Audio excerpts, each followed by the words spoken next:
بص يا صاحبي، خليك فاكر دايما إن مش كل اللي حواليك فرحانين لفرحتك، ولا كل اللي بيضحك في وشك بيبقى مبسوط لنجاحك. ده مش عيب فيك انت ولا حاجة غلط انت بتعملها، بس للأسف ده طبع البشر. طول ما انت أقل منهم ومش بتهدد نجاحهم ولا وجودهم، هيشوفوك حد جميل ويقولوا يا سلام، شفتوا فلان ده عيل جدع وابن أصول.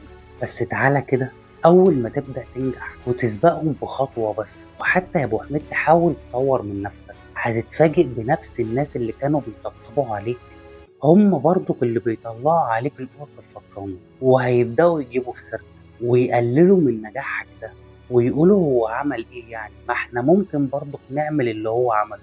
النجاح للأسف بيكشف لك وشوش الناس اللي حواليك، بيكشف لك مين كان بيحبك بجد ومين كان مستنيك تقع عشان يشمت فيك. في ناس ما بتستحملش تشوف حد بيطلع فوقها، حتى لو قريبهم أو صاحب عمرهم، لأن ببساطة النجاح بتاعك ده بيحسسهم بعجزهم. وفي ناس بتحب تشوفك كويس، بس كويس بشرط إنك ما تبقاش أحسن منهم. وإنت طبعا عارف النوعية دي، يحبوا يشوفوك ناجح بس في حدود هم حاطينها لك. ما ينفعش تكسرها، ما ينفعش تبقى أعلى، ما ينفعش تبقى أغنى. يحب يشوفك مرتاح بس مش مرتاح قوي، وتفضل دايما في المنطقة اللي هم عايزينك تبقى فيها. وما تفكرش ان الناس اللي هتغير منك ديت ناس بعيدة عنك، ده غالبا هيبقوا اقرب الناس ليك، ناس انت كنت فاكرهم سند، كنت بتحكي لهم على كل خطوة انت بتعملها. بس مع الوقت هتلاحظ التغيير، كلام سخرية على خفيف، أسئلة بتشكك فيك، وتعليقات ملهاش لازمة. وساعات للأسف الموضوع بيقلب بعداء صريح، بس ده مش معناه انك تقف وما تكملش، لا خالص، ده بيعرفك اللي انت ماشي صح.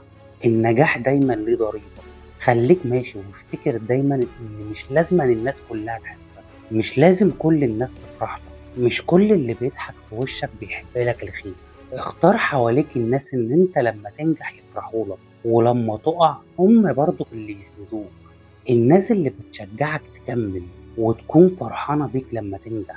وافتكر دايما ان طبيعة بعض البشر مش بتحب تشوف غيرها سعيد، وده مش ذنبك، ده ذنبهم هم. خليك مكمل وانجح، وخلي كلامهم دايما وراك مش قدامك.